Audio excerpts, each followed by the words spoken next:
As I travel around the world, one of the things that people most talk about is how busy they are. It's as though we don't have 24 hours anymore in the day. Everyone is busy. Everyone is tired at the end of the day. We're all like a bunch of hamsters running in a wheel. Seem to not be getting anywhere, but we're all out of breath. This has a tremendous and terrible impact on our Christian life. There was a secular psychiatrist, I forget his name, and I don't often quote secular psychiatrists, but he said something like this. There is a saying in English that hurry is of the devil. And he said, no, that's not true. Hurry is the devil. And what he was trying to say was simply that it's one of the things that is most doing damage to the individual, our society, our culture. And I would submit to you it's doing a great deal of damage to the church. There are so many things calling for our attention. And now that we have this explosion of the internet with Twitter and Facebook and websites and such an overload of information, we have less time than ever.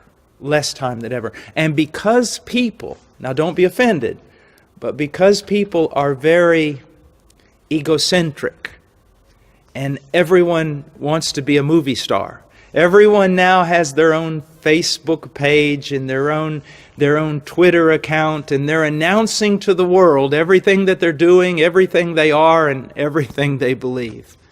Now, some of that, I suppose, could be good, but a lot of it's just a waste of time. Now, the question is, since everyone is so busy, what can we do to affect this problem? Well, first of all, we need to realize something. That we are not called by God to do everything. We are called by God to do His will. So, if we're going to order our life, we must know what God's will is, and that is found in the Scriptures.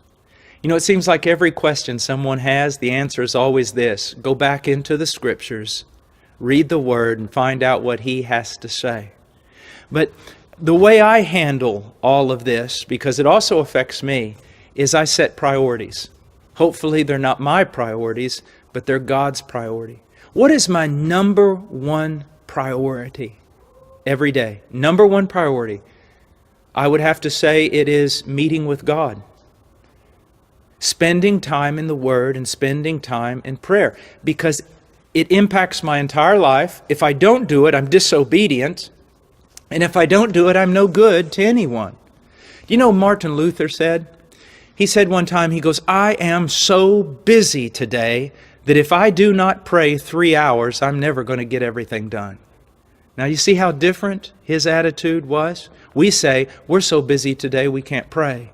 He said he was so busy he had to pray so that God would give him help and order his day and help him to get everything done. So the first thing is meeting with God in His Word and in prayer. The next thing that is important, that is a priority, are the relationships that God has given me. My highest relationship on this planet is with a woman, my wife. I must make sure that I'm fulfilling my duties, relational duties, friendship, communication with my wife.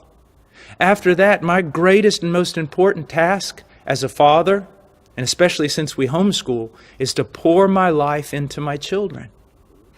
Now, obviously, I also have to work. I work in a mission. I have a job that requires, at a minimum, 8 hours a day, and usually it's sometimes twice that. And so, when I go to work, I work hard. I don't play around. I don't get in a lot of conversations. I work. Why? In order to get my job done, so I can get back to other priorities, which are always relational.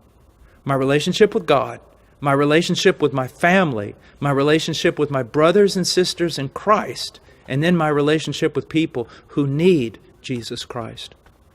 I think it will really help most people if they would put meeting with God first, and then put their relationships, the relationships that God has given them, following that. Then, of course, their work that they must do in order to sustain themselves and their family.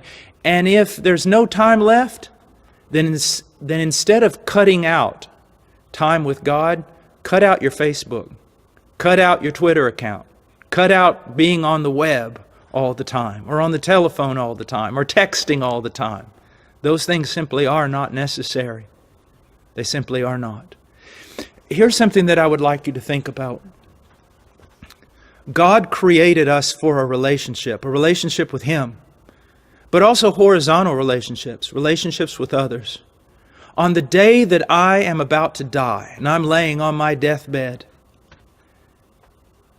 I will have many regrets if I have neglected the relationships that God has given me, especially with family and brothers and sisters in Christ. I don't think I'm going to be very, very sad if I was not able to do Twitter or was not able to maintain a Facebook page. Get your priorities together, and you'll not have much problem with time.